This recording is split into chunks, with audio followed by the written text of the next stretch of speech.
I'm Grace, 22 years old, and 2 weeks ago I collapsed on stage in front of 3,000 people. On the day I was supposed to give the valedictorian speech. The doctors said I had a brain tumor. They needed to operate immediately. They called my parents. No one answered. 3 days later, when I finally woke up surrounded by beeping machines and IV tubes, the first thing I saw wasn't my family's worried faces. It was an Instagram post from my sister.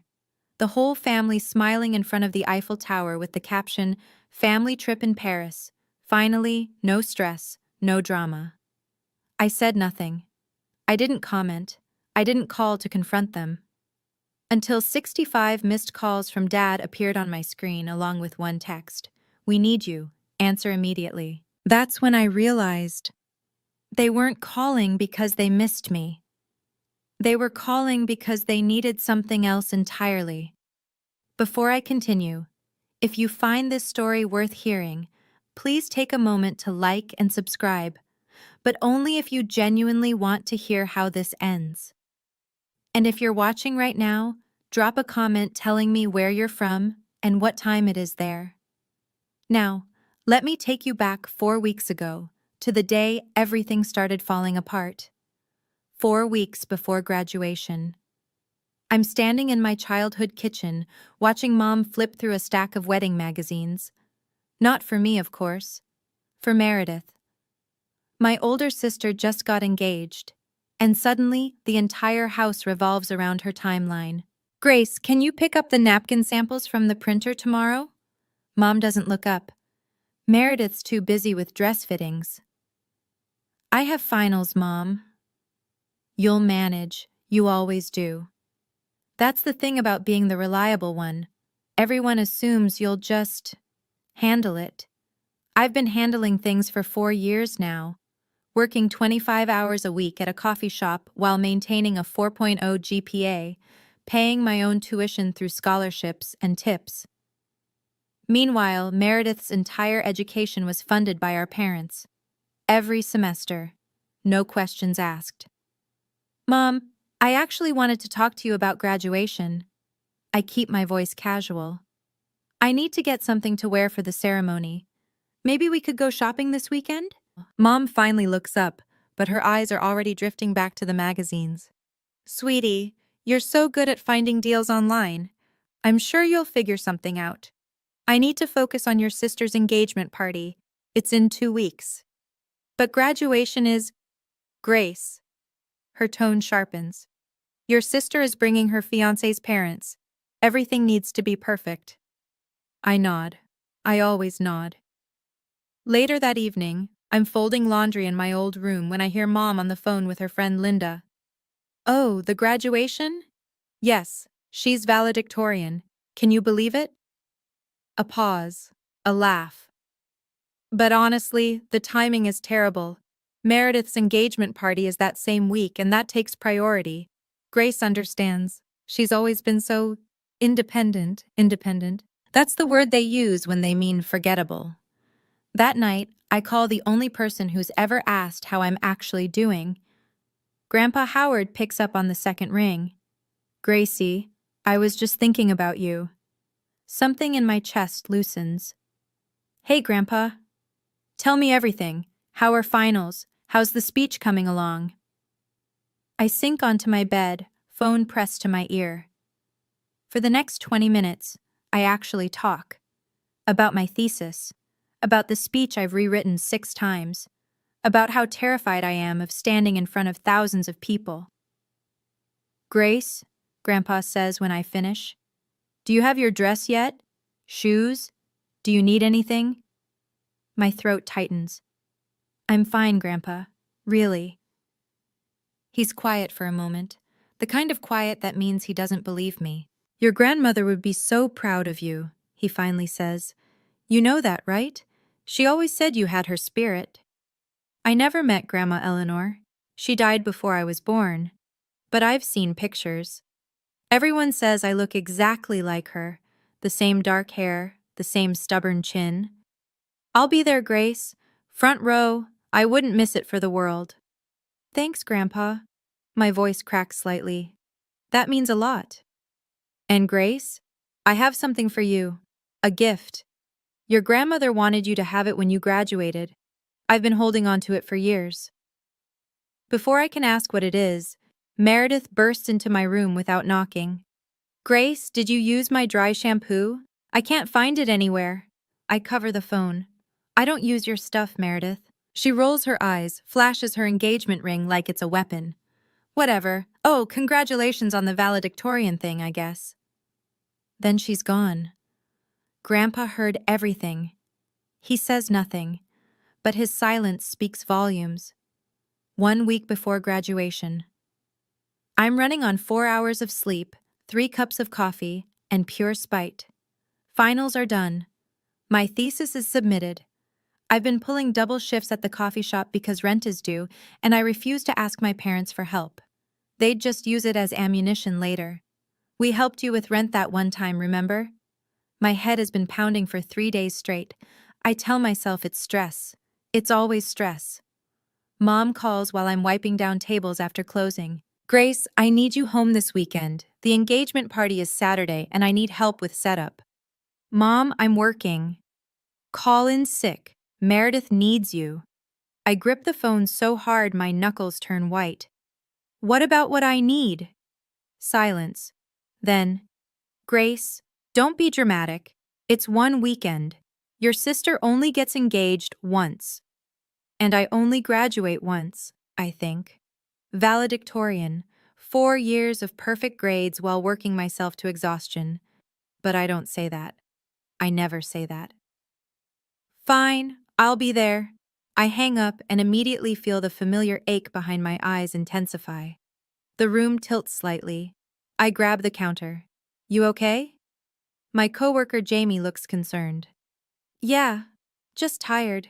That night, I have a nosebleed that won't stop for 15 minutes. I tell myself it's the dry air. It's nothing. On the drive home, I get a text from Meredith. Don't forget to pick up the custom napkins and wear something nice. Tyler's parents will be there. Not how are you, not thanks for helping, just orders. My phone buzzes again. Dad this time.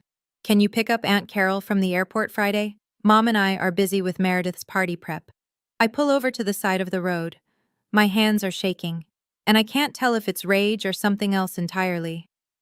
Rachel shows up at my apartment unannounced with Thai food and a worried expression. You look like death, she says, pushing past me into the kitchen. Thanks, love you too. Rachel Miller has been my best friend since freshman orientation. She's the only person who's seen me cry over my family. She's also brutally honest, which I both love and hate. Grace.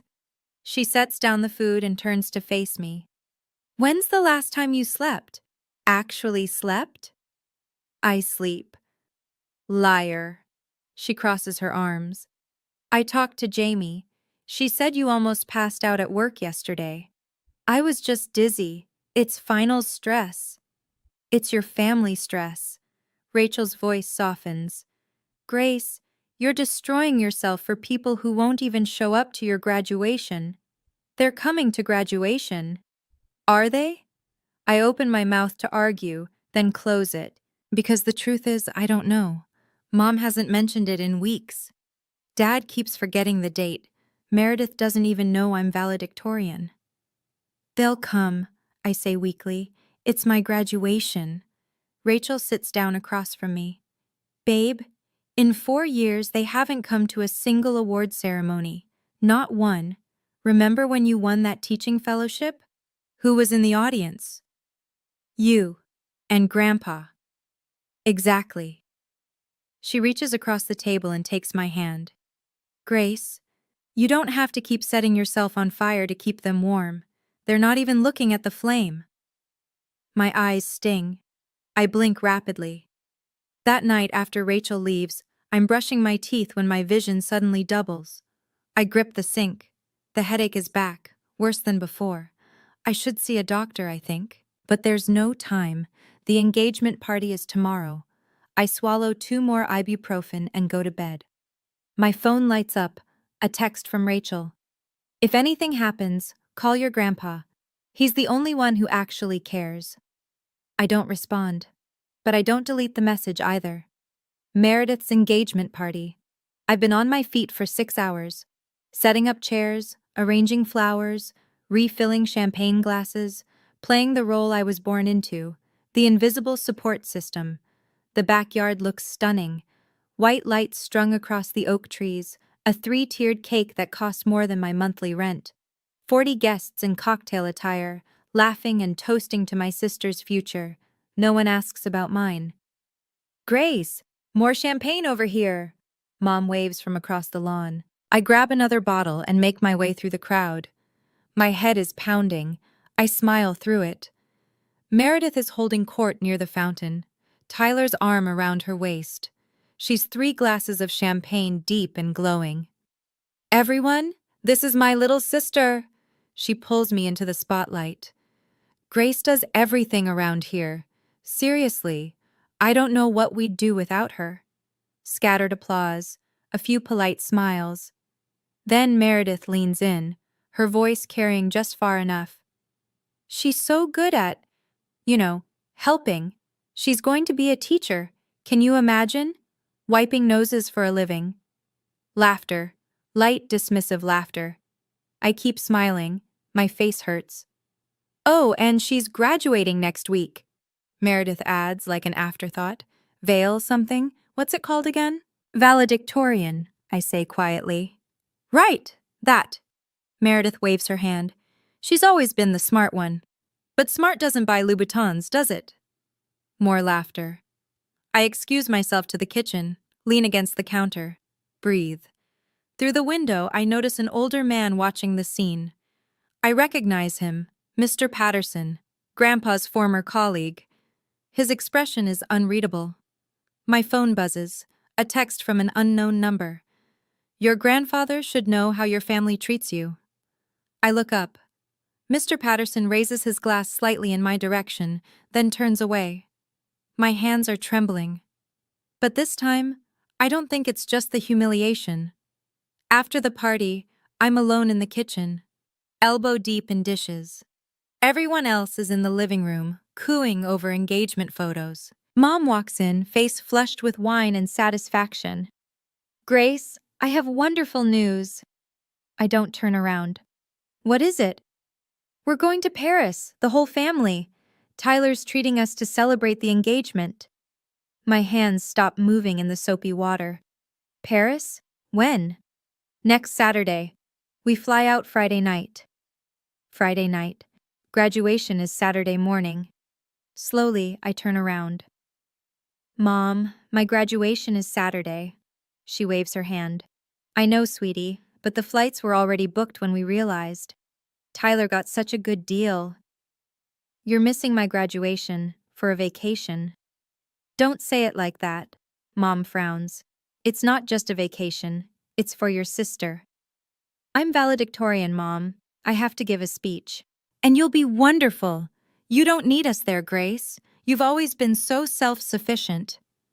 I stare at her, waiting for her to hear herself, waiting for something to click. Nothing does. Dad agrees with this? As if summoned, Dad appears in the doorway. He can't meet my eyes. Grace, your mother and I discussed it. Meredith needs family support right now. She's going through a big life change. And graduating valedictorian isn't a big life change? You're strong. Dad's voice is tired. You don't need us the way your sister does. The room tilts. I grab the counter. Grace? Mom's voice sounds far away. You look pale. I'm fine. I'm not fine. My vision is blurring at the edges. The headache is screaming now, a sharp pressure behind my left eye. I need to go, I manage. Early shift tomorrow. I walk out before they can respond. In the car, I sit in the darkness for 10 minutes. Then I drive to my empty apartment and cry until I can't breathe. 3 days before graduation. I'm lying on my apartment floor because getting up feels impossible. Rachel's voice crackles through speakerphone. They're skipping your graduation for a vacation? A vacation? It's for Meredith's engagement. Grace, stop making excuses for them. I'm not making excuses. I'm just accepting reality. That's worse. I stare at the ceiling. There's a water stain shaped like a broken heart. Fitting. 4 years, Rachel continues. 4 years you worked yourself half to death, and they can't postpone one trip? Apparently not. She goes quiet, then softer. How are you feeling? Physically, I mean. You sounded weird on the phone yesterday. I'm fine. Grace. Really, just tired. That night, I wake up at 3 a.m. with the worst headache of my life. The pain is so intense I actually whimper. I stumble to the bathroom. Blood. My nose is bleeding again. Heavy this time. It won't stop. I sit on the cold tile floor, head tilted back, waiting. 15 minutes. 20. Finally, it slows. I look at myself in the mirror. Dark circles. Hollow cheeks. When did I start looking like a ghost? I should see a doctor. But graduation is in 3 days, and I have a speech to memorize. I text Rachel. I'm fine, going back to sleep. Then I open my photos. Scroll until I find one of Grandpa and me from last Christmas. He's the only one looking at the camera, the only one standing next to me. I think about what Rachel said. If anything happens, call your grandpa. He's the only one who actually cares. I save his number as my second emergency contact, just in case. Then I swallow more ibuprofen and tell myself 3 more days. I can survive 3 more days. If you've ever felt invisible to the people who were supposed to love you most, if you've ever been the one everyone relies on but no one actually sees, comment invisible below. I see you. I was you. And if you want to know what happened at my graduation, what really happened when I stepped onto that stage, stay with me. Because the next part, I'll never forget it as long as I live. One day before graduation, Grandpa Howard calls while I'm practicing my speech for the 100th time. Grace, are you ready for tomorrow? As ready as I'll ever be. I set down my index cards. Are you sure you can make it? I know the drive is long. Wild horses couldn't keep me away. I can hear the smile in his voice. I'm leaving tonight, staying at a hotel near campus. I want to be there early. My throat tightens. Grandpa, you don't have to. I want to. I need to give you something. He pauses. Something your grandmother wanted you to have. Grandma? She left it for you before she passed. Made me promise to wait until you graduated college. She knew you'd make it, Grace. Even before you were born, she knew. I don't know what to say. Grandpa, what is it? You'll see tomorrow. Just know that your grandmother and I have always believed in you. Even when... He trails off. Even when what? Even when others forgot to. A long pause. Grace, did your father ever tell you I offered to help with your tuition? What? This is news to me. No, he always said you couldn't afford to help both of us. Grandpa makes a sound, somewhere between a sigh and a bitter laugh. Is that what he told you? Grandpa, what do you mean? Tomorrow, he says gently. We'll talk tomorrow, after the ceremony. For now, just know this. You are not alone, Grace. You never were. I hang up the phone, more confused than before. Grandpa had money?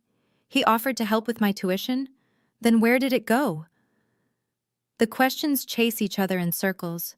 My head throbs. But there's no time to dwell. Tomorrow is the biggest day of my life. I just have to make it through one more night. Graduation morning. I wake up to a pounding headache and a text from Mom. Just landed in Paris. Have a great graduation, sweetie. So proud of you. Attached is a selfie. The whole family at Charles de Gaulle Airport. Meredith is pouting for the camera. Dad's giving a thumbs up.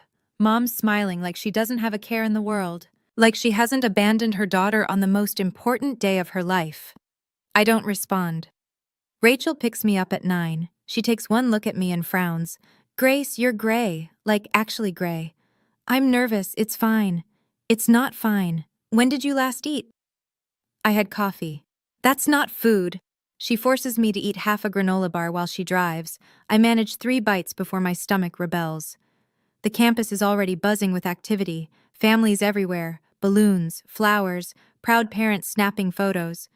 I try not to look at them. In the staging area, I check my phone one more time. Another text from Mom. Send pics. We want to see everything.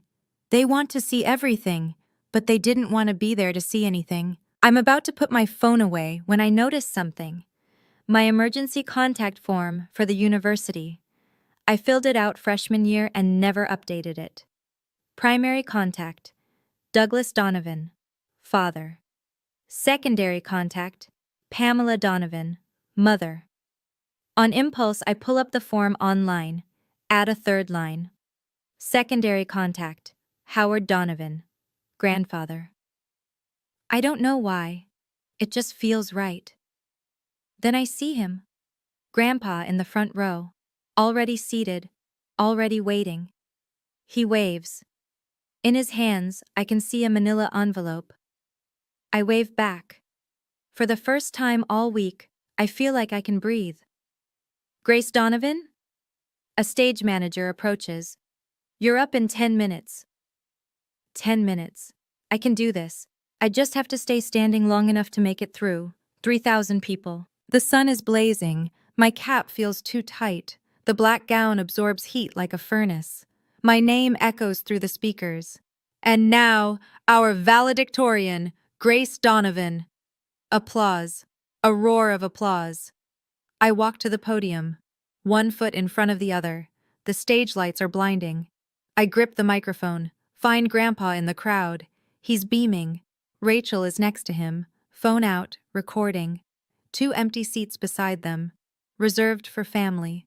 No one claimed them. I clear my throat. Thank you all for being here. Today, I stand before you not just because of grades or test scores, but because of the people who believed in me. The words are there. I've practiced them 1,000 times. But something is wrong. The stage tilts. My vision narrows, tunneling to a single point. The microphone slips. I hear my own voice, distant, strange. Believed in me when I couldn't. Pain explodes behind my eyes, white hot, blinding. The world spins. I see Grandpa's face, confusion turning to horror. I see Rachel standing up. I see the 2 empty seats. And then I see nothing. My body hits the stage floor with a sound I'll never forget, screaming. Somewhere far away, people are screaming. Call 911. Get a doctor. Someone call her family. Hands on my face, Rachel's voice shaking. Grace, Grace, can you hear me? Grandpa's weathered hand gripping mine. I'm here, sweetheart. I'm here. I try to speak, try to tell them I'm okay, but the darkness is swallowing me whole. The last thing I hear before everything goes black is a stranger's voice, urgent and panicked. We're calling her parents now. Does anyone have their number? They won't answer, I think. Then I'm gone. This part of the story I didn't witness myself. Rachel told me later, when I could finally bear to hear it. The ambulance took 14 minutes. I was unconscious the entire time. At the hospital, doctors moved fast. CT scan, then MRI. Their faces got grimmer with each result. Brain tumor, the neurosurgeon told Rachel and Grandpa in the waiting room. Pressing on her frontal lobe, we need to operate immediately. Operate? Rachel's voice cracked. Right now? Within the hour. We need family consent.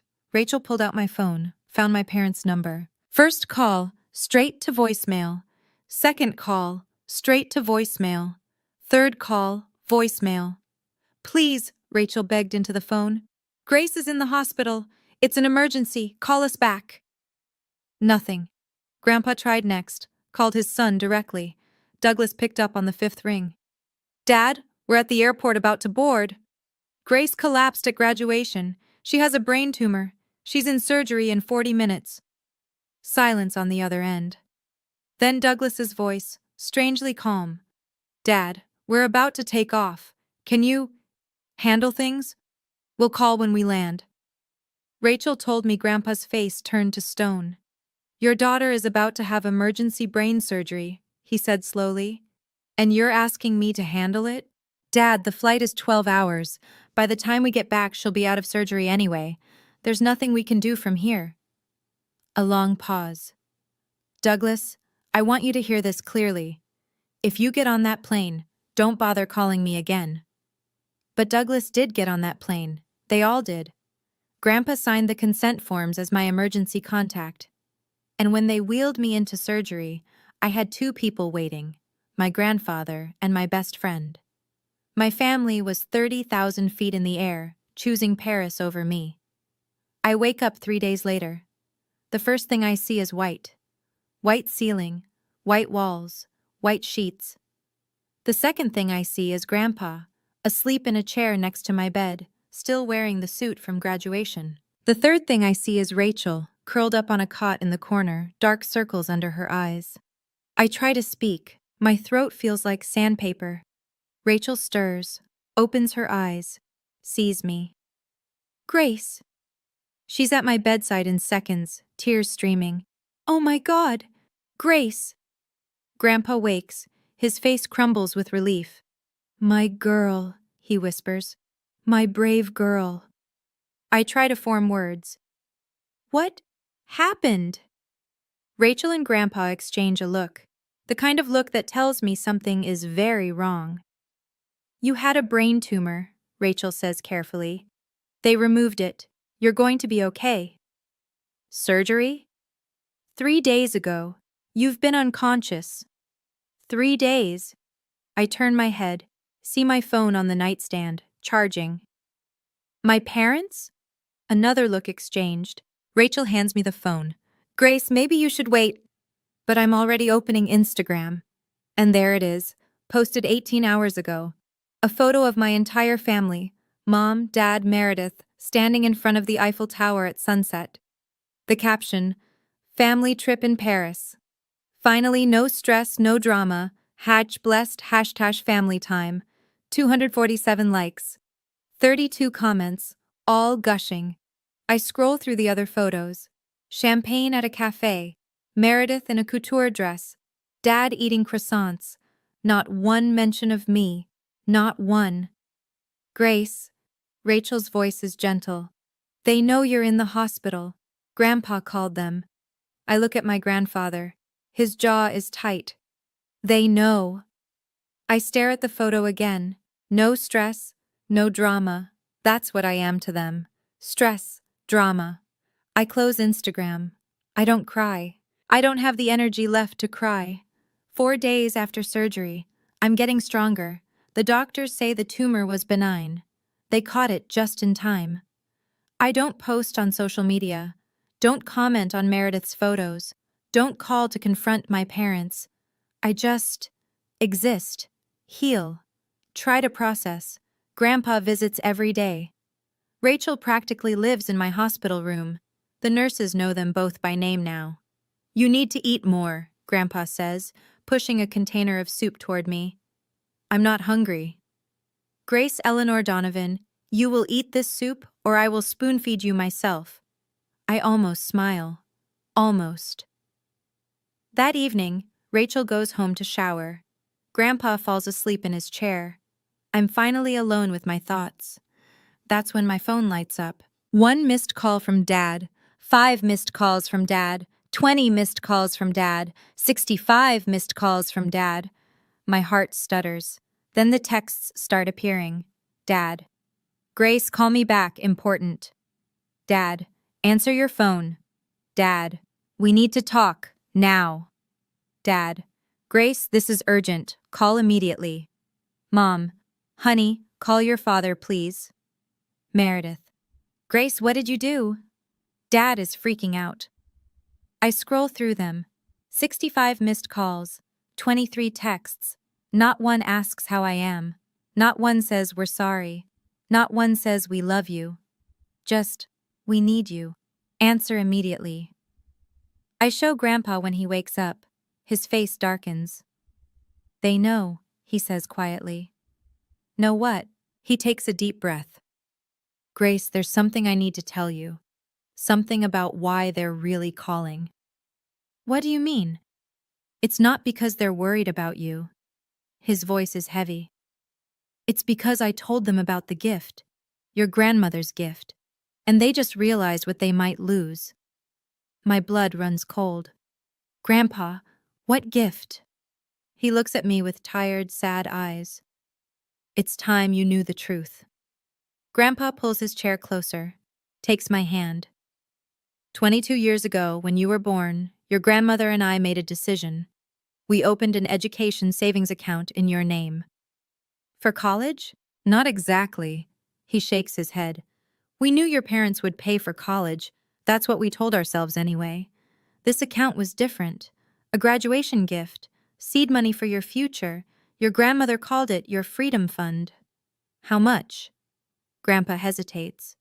Enough to buy a small house, or start a business, or put a down payment on whatever dreams you had. My head spins. That's life-changing money.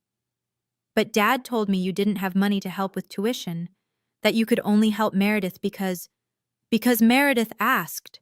Grandpa's voice turns bitter. Your father asked me for money for both your educations. I gave it.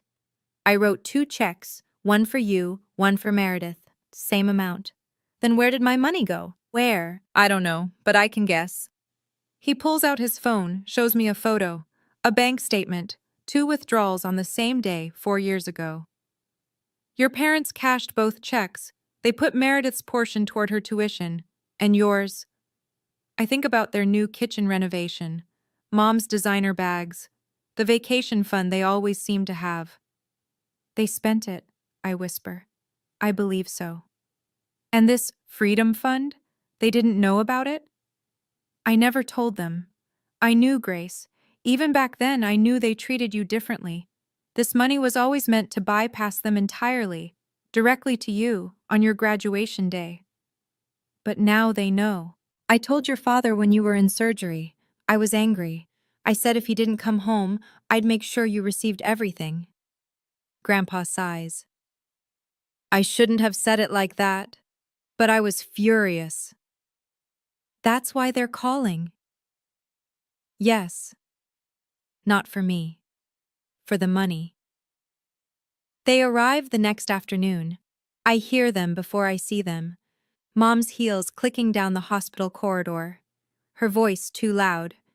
Which room? Donovan? Grace Donovan? Rachel stands up from her chair.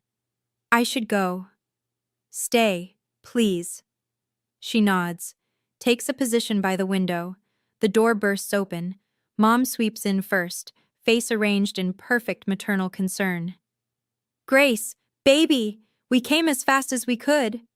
She leans down to hug me. I don't hug back. You came as fast as you could, I repeat slowly. 5 days after I nearly died. The flights were fully booked. Instagram says you posted from the Louvre yesterday. Mom's face flickers.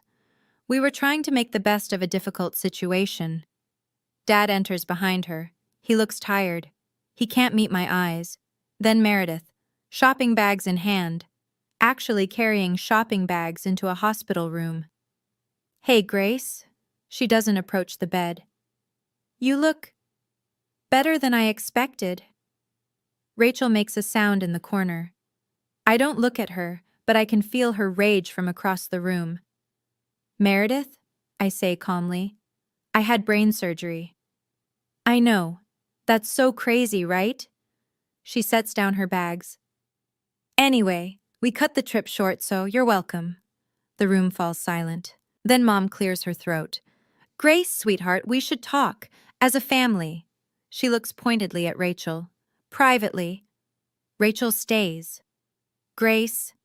Rachel was here when I woke up. Rachel held my hand before surgery. Rachel stays. Mom's lips thin, but before she can argue, the door opens again. Grandpa Howard. The temperature drops 10 degrees. Dad stiffens. Dad! Douglas! Grandpa's voice is ice. Pamela? Meredith. He walks to my bedside, takes my hand. I see you finally found time in your schedule. Mom starts to speak. Grandpa cuts her off. Don't. Just don't. If your family has ever come running back, not because they missed you, but because they needed something from you, Drop "they" came back in the comments. I know that feeling. I know how it hollows you out. But here's the thing. What happened next in that hospital room? It changed everything. I'd been waiting my whole life to say what I was about to say. So hold on. Because this is where it gets real. Dad tries first. Dad, can we talk about this rationally? Rationally? Grandpa's voice is quiet, which is somehow worse than yelling. Your daughter collapsed on stage. She had a brain tumor. The hospital called you 47 times. We were on a plane. You weren't on a plane. You were at the gate. I talked to you, Douglas. You chose to board anyway. Mom steps forward. Howard, this is a family matter. Grace is family. She's my family. And for 22 years, I've watched you treat her like she doesn't exist. That's not true. Mom's composure cracks. We love Grace. You love what Grace does for you. There's a difference. Grandpa turns to Dad. Tell me, Douglas, when's Grace's birthday? Dad blinks. March. No, April. October 15th, I say quietly. It's October 15th, Dad. He has the decency to look ashamed. Grandpa continues. What's her favorite book? Her best friend's name? What job did she just accept after graduation? Silence. Rachel's jaw is tight. She knows all these things. She's known them for 4 years. Meredith rolls her eyes. Grandpa, this is ridiculous. We didn't fly all the way back to play 20 questions. No, Grandpa says. You flew back because you heard about the money. The word lands like a bomb. Mom's face goes pale. We came because Grace was sick. You came because I told Douglas that Grace would receive her inheritance directly, without you as intermediaries. Grandpa's eyes are hard. Suddenly, after 4 years of ignoring her, you're concerned about her welfare? That inheritance belongs to the family. That inheritance belongs to Grace. Grandpa's voice rises for the first time. Her grandmother left it for her, not for Meredith's destination wedding, not for your kitchen remodel. Mom opens her mouth, closes it. I watch the calculations happen behind her eyes, and something in me goes cold. You want to know the truth, Howard? Mom's voice shifts, something raw breaking through. Fine. You want truth? Dad reaches for her arm. Pam. She shakes him off. No, he wants to make me the villain? Let's have it out. She turns to me. Her eyes are wet, but not with guilt, with something older, something wounded. You want to know why I've always kept my distance from you, Grace? Because every time I look at you, I see her. Who? Eleanor. Mom spits the name like poison.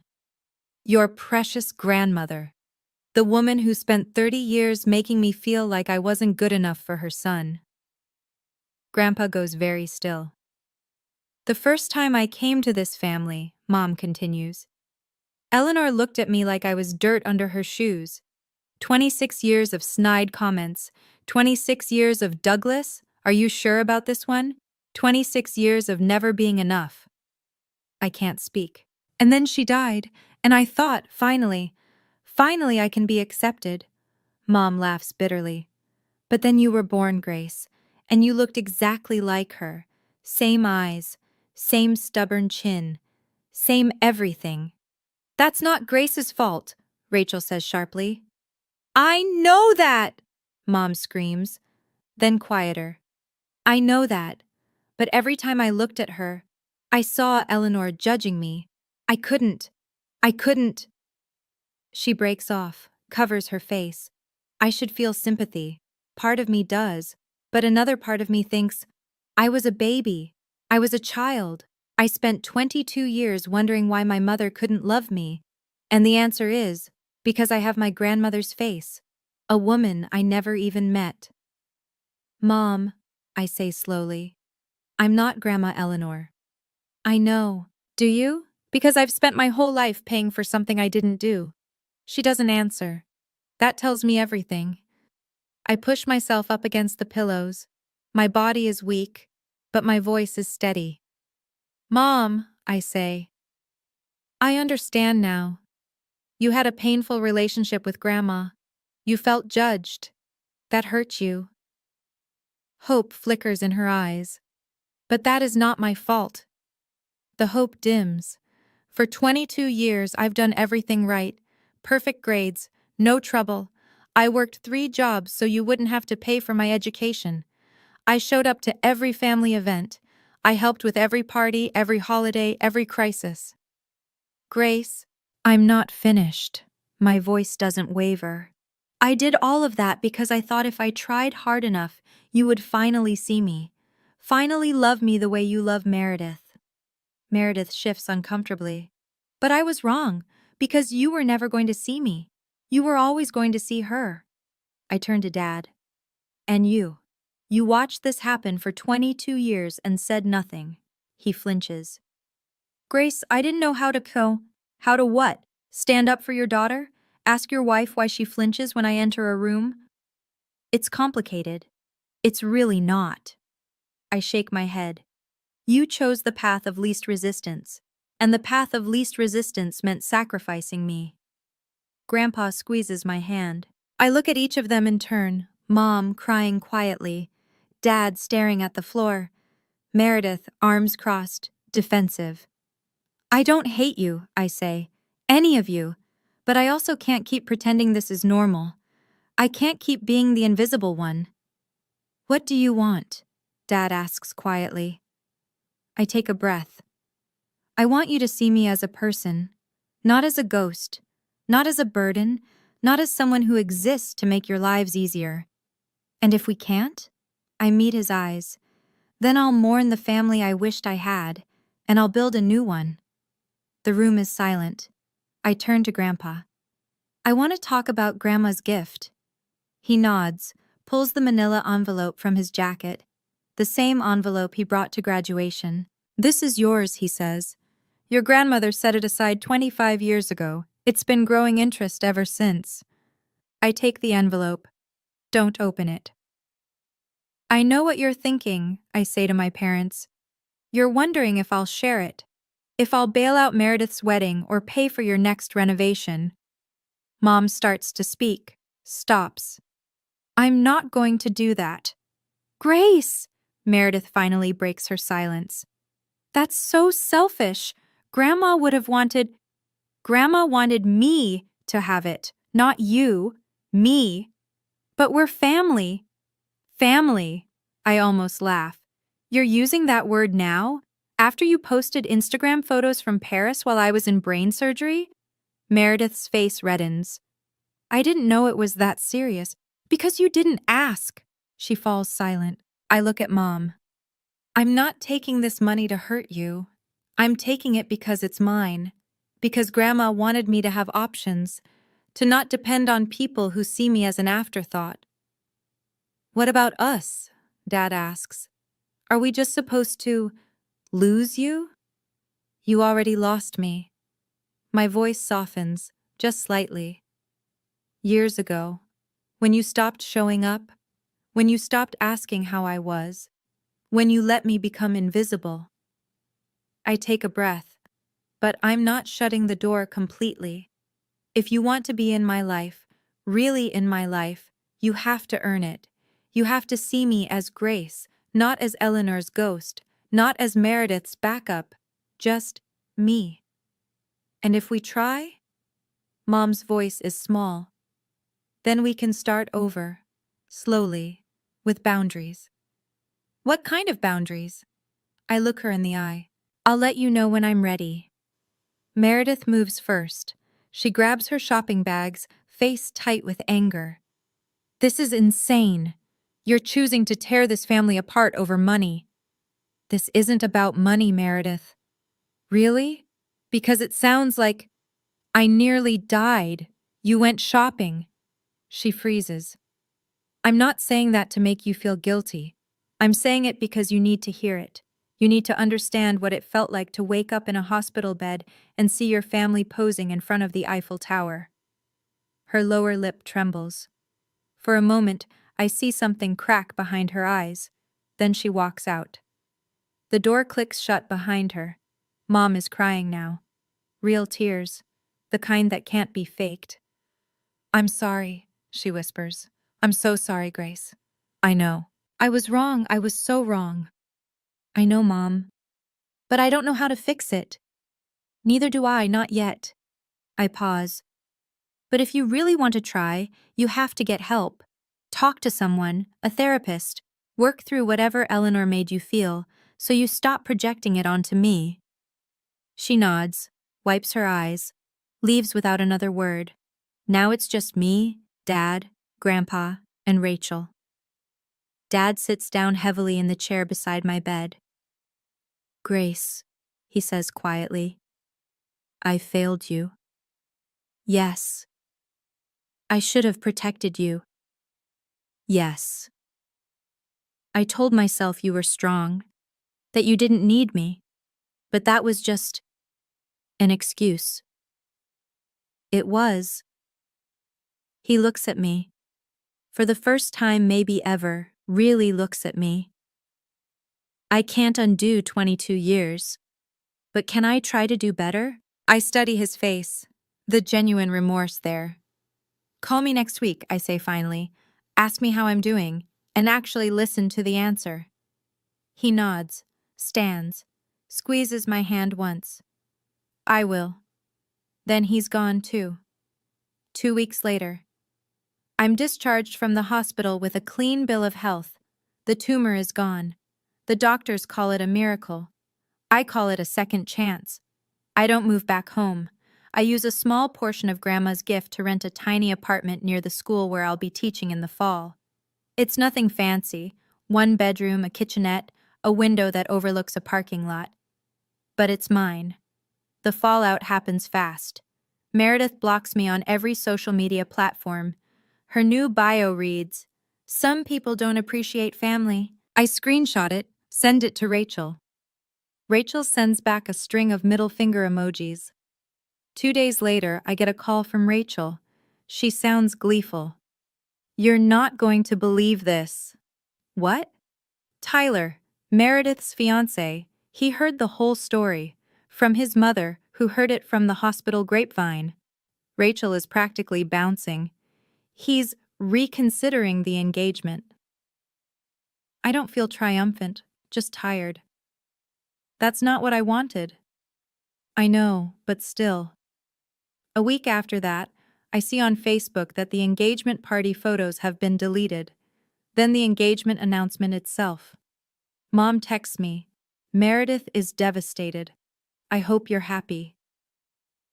I stare at the message for a long time. Then I type back, I'm not happy about her pain, but I'm not responsible for it either. She doesn't respond. Dad, to his credit, does call. The following Tuesday, right when he said he would. Hi, Grace. Hi, Dad. How are you feeling? Better. Still tired, but better. A pause. Then, what did you have for dinner last night? I almost smile. Such a small question, but he's never asked it before. Pasta, I say. With Rachel. That sounds nice. It's awkward, stilted, but it's something. For now, it's enough. 3 months later, I'm standing in my new classroom arranging desks, 8th grade English. 26 students starting Monday. Rachel is helping me hang posters, or rather, criticizing my poster placement while eating my chips. A little to the left, she says, mouthful. No, you're left. I don't know why I keep you around. Because I'm delightful and you love me. I can't argue with that. The room is starting to look like mine. Bookshelves I found at a thrift store. A reading corner with mismatched pillows. A bulletin board that says, "Every voice matters." My phone buzzes. Grandpa. How's the setup going? Almost done. Are we still on for dinner Sunday? Wouldn't miss it. I hear him smile through the phone. Your grandmother would be so proud, Grace. Building your own classroom, your own life. My eyes sting. I wish I'd known her. You would have loved each other. He pauses. Speaking of which, I found something while cleaning out the attic. A letter she wrote before she passed, addressed to my future granddaughter. I grip the phone. What? She wrote it 25 years ago, before your mother was even pregnant. She just knew somehow. What does it say? That's for you to find out. I'll bring it Sunday. After he hangs up, I sit down in my teacher's chair, the one I'll use every day for the next school year. Rachel plops into a student desk. You okay? She wrote me a letter before I was born. Rachel's eyes widen. That's kind of amazing. Yeah. I look around my classroom, at the life I'm building from scratch. It is. Outside, the sun is setting. Golden light streams through the windows. For the first time in months, maybe years, I feel like I'm exactly where I'm supposed to be. 1 month later. A knock on my apartment door, Sunday afternoon. I open it to find Dad standing there holding a cardboard box. Hi, Grace. I blink. Dad? I wasn't expecting. I know, I should have called. He shifts the box in his arms. Can I come in? I step aside, let him enter. My apartment is small but cozy now. Plants in the window, photos on the shelf, Rachel at graduation, Grandpa and me at a restaurant, my students' artwork from the first week of school. Dad looks around, taking it in. You've made this nice. Thanks. He sets the box on my tiny kitchen table. I brought you something. What is it? Open it. I pull back the cardboard flaps. Inside, photo albums, old books, a hand-embroidered handkerchief. Grandma Eleanor's things, I whisper. Your mother was going to throw them out. Dad won't meet my eyes. I couldn't let her. I lift the handkerchief. Delicate flowers stitched along the edges, the initials ED in the corner. Dad. I don't know what to say. I know I can't fix 22 years. His voice is rough. I know I failed you in ways that can't be undone, but I wanted you to have these, to know where you come from. I set the handkerchief down. Look at my father. He looks older than I remember, tired, uncertain. I'm not asking for forgiveness, he says quietly. I'm just asking for a chance to be better. I think about all the years of silence, all the missed birthdays and empty seats, but I also think about those Tuesday phone calls, awkward and stilted but consistent every single week. Okay, I say finally. Okay? Okay, you can try. I pause. But Dad, trying means showing up, not just when it's convenient. He nods, swallows hard. I understand. Do you want coffee? He almost smiles. I'd like that. 6 months after graduation. I'm sitting at my desk after the last bell. The classroom is quiet now. 26 chairs, 26 stories, 26 kids who will come back tomorrow expecting me to teach them how to find their voices. A knock on my door. Ms. Donovan? It's Marcus, one of my quieter students. Can I ask you something? Of course. He shuffles in.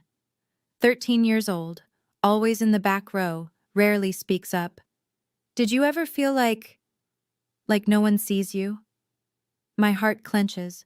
Yes, I tell him honestly. For a very long time, I felt exactly like that. What did you do? I think about my answer carefully. I found people who did see me. My grandfather, my best friend. And eventually, I tap my chest. I learned to see myself. That's it? That's a lot harder than it sounds. I smile. But once you know your own worth, you stop needing everyone else to tell you. He nods slowly. Thanks, Ms. Donovan. After he leaves, I stay at my desk a while longer. On my phone, there's a photo I look at sometimes. Me at 6 years old, holding my grandmother's hand in a picture I've never seen before.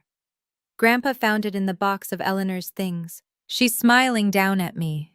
Even though she died before I turned 1, in this photo, she's looking at me like I'm the most important person in the world. I used to think love was something you had to earn, work for. sacrifice yourself for.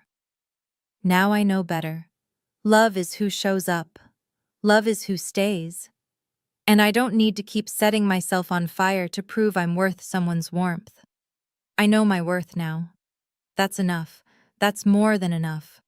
1 year after graduation, my phone rings while I'm grading papers, a number I haven't seen in months. Meredith.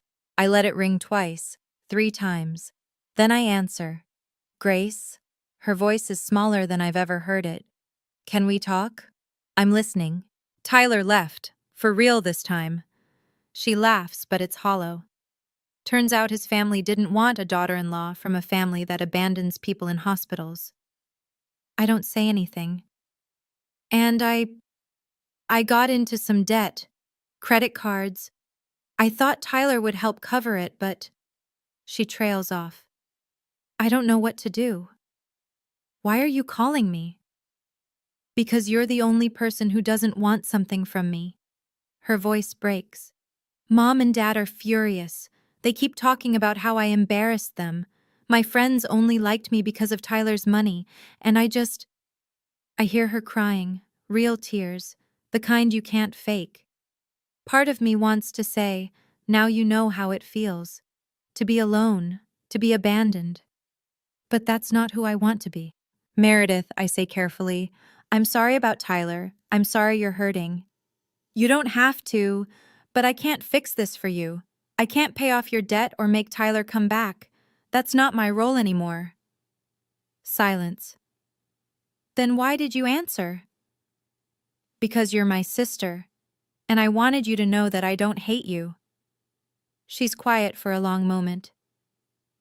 I was terrible to you, she whispers. Yes. I don't know why, I never had to try. Everything was always handed to me, and you worked so hard, and I think I was jealous. Maybe. Can we ever be okay? I think about it. Really think. I don't know, I say honestly. But if you're willing to do the work, I'm willing to try. Really? Really. But Meredith, you have to actually change, not just say you will. I know. I hope so. 2 years after graduation.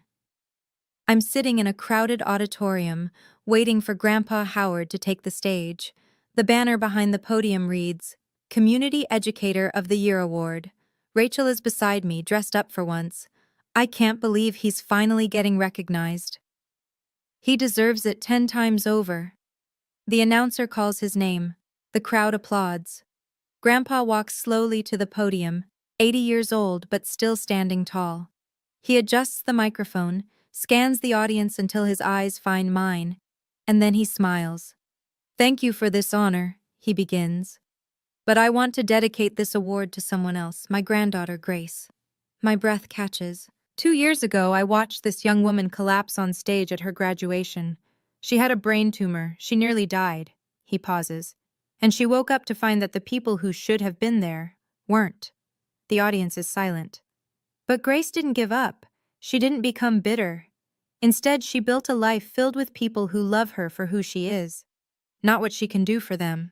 She's teaching now, shaping young minds, showing kids every day that they matter. His voice wavers. Her grandmother, my Eleanor, once told me, the people who are forgotten by the world need us to remember them the most. Grace taught me what that really means. I'm crying now. Rachel is crying too. Grandpa raises his award toward me. This belongs to you, sweetheart, for having the courage to choose yourself. After the ceremony, I hug him so tight I think I might never let go. I love you, Grandpa. I love you too, Grace. Your grandmother would be so proud. I know, I whisper. I finally know. My family is complicated. It always will be. Dad calls every Tuesday. Mom sends cards on holidays now, careful and polite. Meredith is in therapy. We text sometimes. But my real family? They're the ones who showed up, the ones who stayed. Rachel, Grandpa, my students, and finally, myself. If you've made it this far, I want to share something with you.